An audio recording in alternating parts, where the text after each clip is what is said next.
Jambo aragoneses, nos encontramos en Kenia, en pleno continente africano, con paisajes como este. Normal que Karen Blixen, la escritora danesa que inspiró Memorias de África, que por cierto también se grabó aquí, quedara totalmente cautivada. Un país que vive en gran parte del turismo de safari. Aquí encontramos la mayor variedad de especies animales de toda África. ¡Aragoneses por el mundo! National Park que cuenta con más de 80 especies de mamíferos y más de 500 especies de aves. Mientras me dices esto, están aquí las jirafas tranquilas, sí, merendando, ¿eh? Como no se les oye además. Anatómicamente, desde luego, es un portento de la naturaleza. Aragoneses por el mundo. Vaya caos de ciudad, ¿no, Álvaro? Bueno, Nairobi es una de las ciudades más caóticas de África, sin ninguna duda. Y es espectacular también ver cómo es el centro de la ciudad de Nairobi. La verdad es que no tengo sensación de inseguridad. De hecho, es la tercera ciudad del mundo con más presencia en Naciones Unidas, después de Nueva York y Ginebra. Navegar por las costas de Kenia es una experiencia inolvidable. Bienvenidos a la isla de Lamu.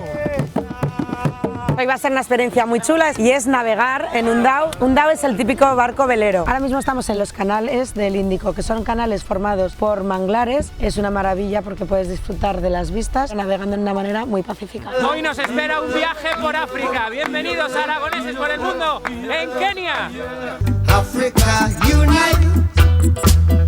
Africa unite.